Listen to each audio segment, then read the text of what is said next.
Hey, what do you want to talk about? What do you want to interview? Are you going to put that on YouTube? Yes, YouTube. Okay. Hi, this is Pacheco and his cousin Eusebio Crispin. We're both childhood friends from the village of Santo Domingo Pueblo. Much love and respect to all the artists out there from east to west as well as around the world. What we're looking at here is Eusebio Crispin's workshop, also known as the Bat Cave. And the thought just came to me, despite the fact that we're kind of under the weather.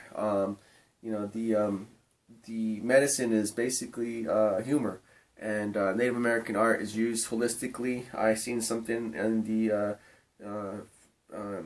postings about chakra.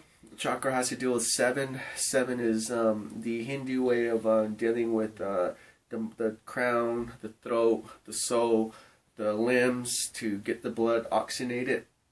And to the best of my knowledge, a lot of these stones here, such as turquoise, like for instance, this is holistic as in on itself.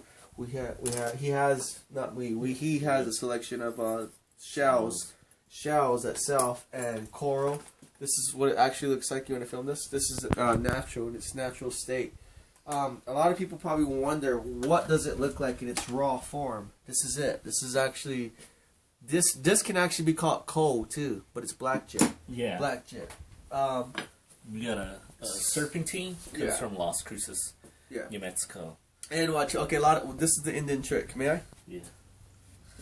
Yeah. That's how you do it. That's how you know what you're dealing with. You got to lick your stone in order to figure out what color it is. Because in order to work with something, you got to actually figure out what it's going to come out to. On his wall here, this is some of his stuff. Not only that, but when you lick the stone, it becomes part of you. So it's a spiritual side. You actually make a connection.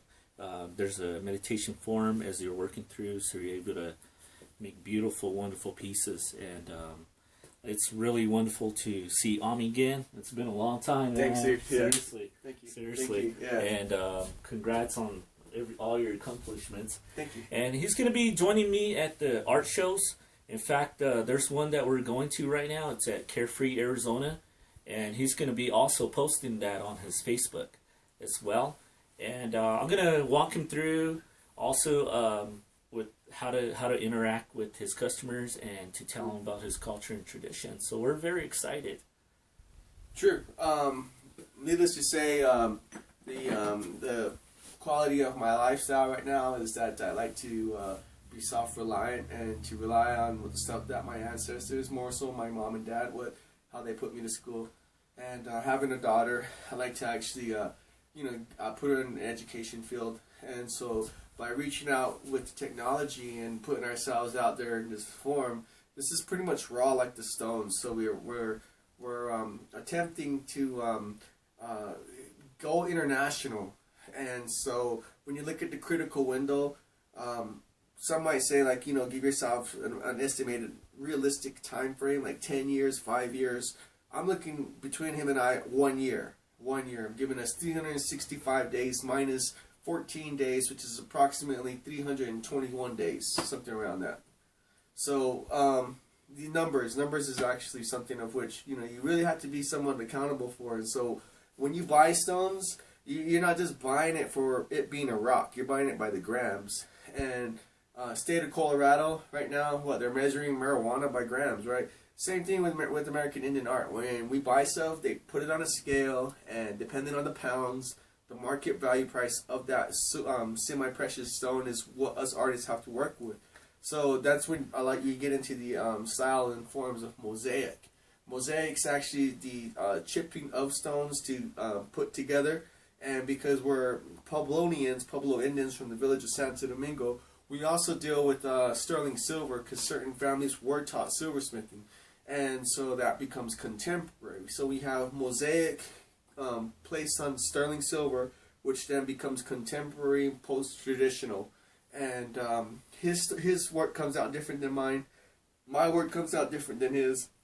I'm adored right now with one of the necklaces. However, one of the principles of this method is that you string something up so simple like this, put it on a pendant.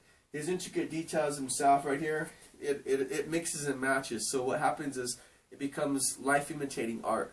Like, you never wear the same thing over and over, but when you wear your jewelry, which is handmade, you're supporting Native American artists. You're supporting a region invested with culture, which then, you know, brings out religion, and it brings out the identity of a people.